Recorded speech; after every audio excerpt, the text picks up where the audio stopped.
Hello students, आज मैं coordination compound का फोर्थ वीडियो लेकर आया हूं जिसमें मैं कोऑर्डिनेशन नंबर को बहुत अच्छे तरीके से एक्सप्लेन करने वाला हूं।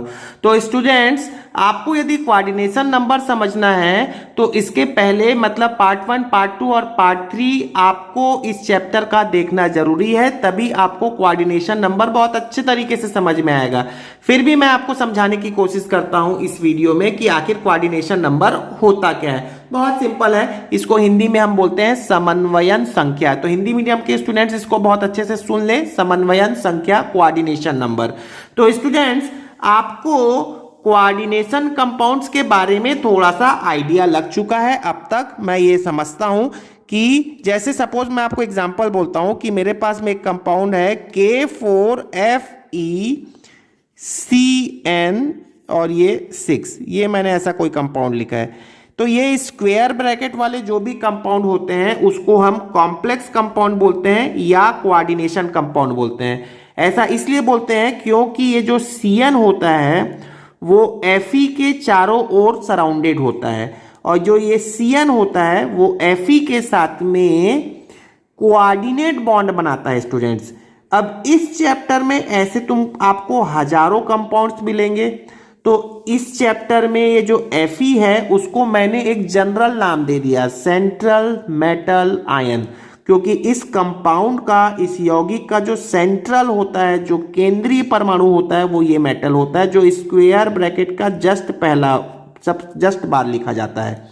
उसके बाद ये जो CN होता है, जो जिसके पास में लोन पेयर होता है और जो लोन पेयर दान करके या शेयर करके भी बोल सकते हैं, कोऑर्डिनेट बॉन्ड बनाता है Fe के साथ में। तो इस CN को हमने एक जनरल शब्द दिया है लिगेंड।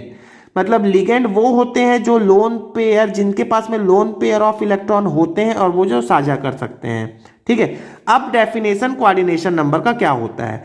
कोऑर्डिनेशन नंबर का डेफिनेशन हमने ये कहा है कि जो CMI होता है, सेंट्रल मेटल आयन होता है, ये जो परमाणु है या ये जो आयन है, ये जितने लोन पेयर ग्रहण करता है, पेयर को मैं बात कर रहा हूं, सीधा सीधा पेयर, ये जितने लोन पेयर ग्रहण करता है, किससे ग्रहण करता है, लिगेंड से ग्रहण करता है, उसको ही हमने कोऑर्डिनेशन नंबर कहा है। क्या लिखा है, the total number of lone pair of electron accepted, मतलब ग्रहण करना, by the central metal ion, central metal ion के द्वारा, विच आर गिवन बाय, किसके द्वारा दिया जा रहा है, लिगेंड्स के द्वारा दिया जा रहा है, that is called coordination number.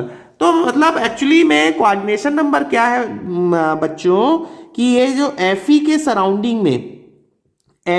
Surrounding में कितने और एटम है, ऐसा भी आप बोल सकते हो।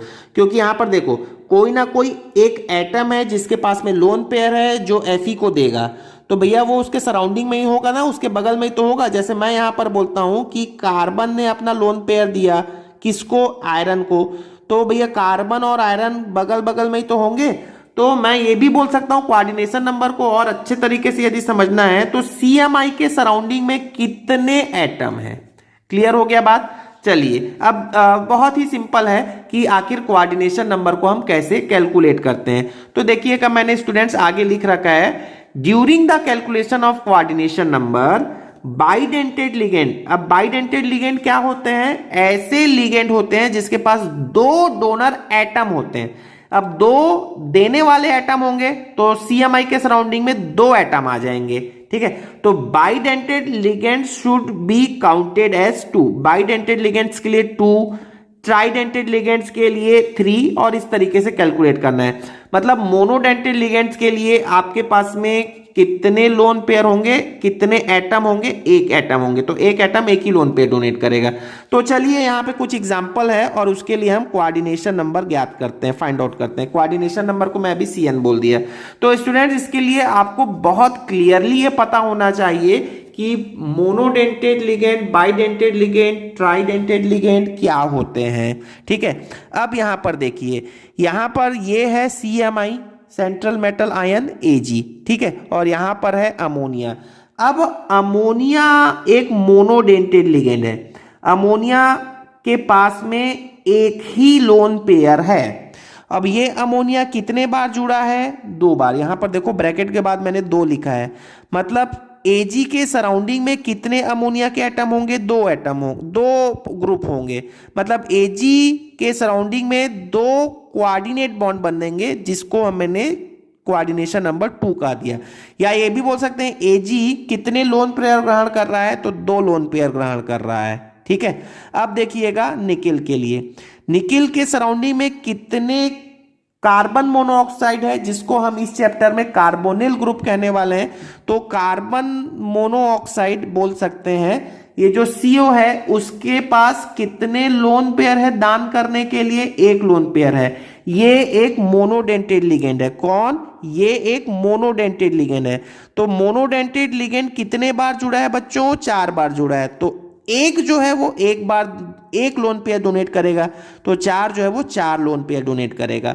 अब इंपॉर्टेंट बात करते हैं, ये है C2O4 2-, याद करेंगे COO- और सिंगल बॉन्ड COO-, ये इसका स्ट्रक्चर होता है, मैंने बता रखा है अपने प्रीवियस वीडियो में। तो इसके पास में कितने लोन पेयर हैं? तो आप बोलोगे सर 2 लोन पेयर है। एक ही ग्रुप के पास में 2 लोन पेयर है। ठीक है, अब ये एक बार है क्या? नहीं, ये तो 3 बार है। तो इसका कोऑर्डिनेशन नंबर 3 हो जाएगा क्या? नहीं, इसका कोऑर्डिनेशन नंबर हो जाएगा 6। क्यों 6 हो जाएगा? क्योंकि खुद सोचो, ये जो C2O4 जो एक है, ये कितने लोन पेयर देता है? 2। और ये खुद कितने बार है? 3 बार है। तो इसका कोऑर्डिनेशन नंबर कितना हो जाएगा? 6। अब समझ में आया कोऑर्डिनेशन नंबर का मतलब क्या है, कि ये जो एल्यूमिनियम है वो टोटल 6 लोन पेयर ग्रहण कर रहा है, ऐसा भी आप बोल सकते हो। यहां देखते हैं, ये मोनोडेंटेड लिगेंड है, ये भी मोनोडेंटेड लिगेंड है। अब मोनोडेंटेड लिगेंड, बाइडेंटेड लिगेंड बहुत अच्छे से आपको पता होना चाहिए, तभी आप कोऑर्डिनेशन नंबर बता पाओगे। और यदि कोऑर्डिनेशन नंबर समझ में आएगा, तभी आपको आने वाले समय में कॉम्प्लेक्स कंपाउंड समझ में आने लगेंगे धीरे धीरे।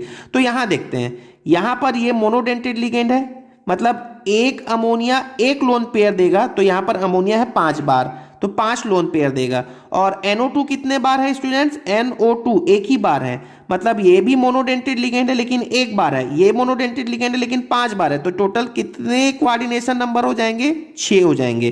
तो आपको CMI के साथ जितने भी लिगेंड जुड़े हुए हैं, सबके लोन पेयर को ऐड करना है कि वो कैसा होता है। अब बात करते हैं EDTA। यहां पर नेक्स्ट प्रॉब्लम में EDTA के लिए मैंने अपने प्रीवियस वीडियो में भी बहुत अच्छे से बता रखा है, स्ट्रक्चर भी बता रखा है।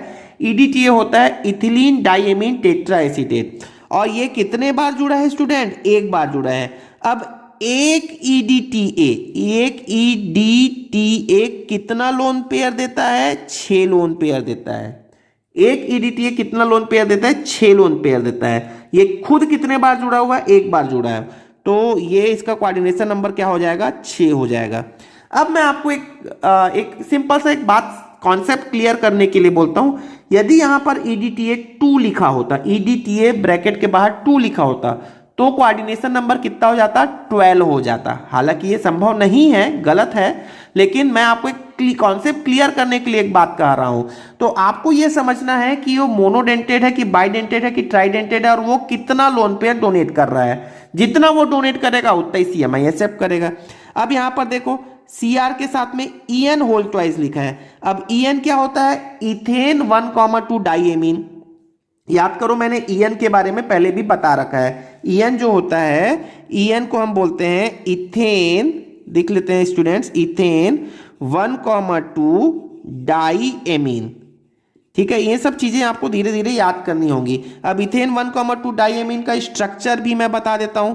तो इथेन मतलब 2 कार्बन के लिए मैंने CH2 2 बार लिख लिया, और डाइएमीन मतलब NH2 और NH2, ये 2 बार लिख लिया। तो यहां पर एक लोन पेयर है, यहां पर एक लोन पेयर है, 2 डोनर एटम है, मतलब ये बाइडेंटेड लिगेंड है। अब En खुद कितने बार जुड़ा हुआ है? 2 बार जुड़ा हुआ है, मतलब एक En 2 लोन पेयर देता है, तो 2 En 4 लोन पेयर देंगे। और Cl- एक मोनोडेंटेड लिगेंड है, कितने बार है? ये 2 बार है। तो ये मोनोडेंटेड लिगेंड 2 बार, मतलब 2 लोन पेयर ये देगा, 4 लोन पेयर ये देगा। तो टोटल ऐसे कोऑर्डिनेशन नंबर कितने हो गए? 6 हो गए। तो आई होप आपको कोऑर्डिनेशन नंबर का कॉन्सेप्ट समझ में आ गया होगा। इसके लिए बहुत ही सिंपल कॉन्सेप्ट ये है कि आपको लिगेंड्स कौन कौन से हैं ये पता होना चाहिए, और उनकी डेंसिटी पता होनी चाहिए कि आखिर वो एक लिगेंड कितने लोन पेयर डोनेट कर सकता है। Thank you very much.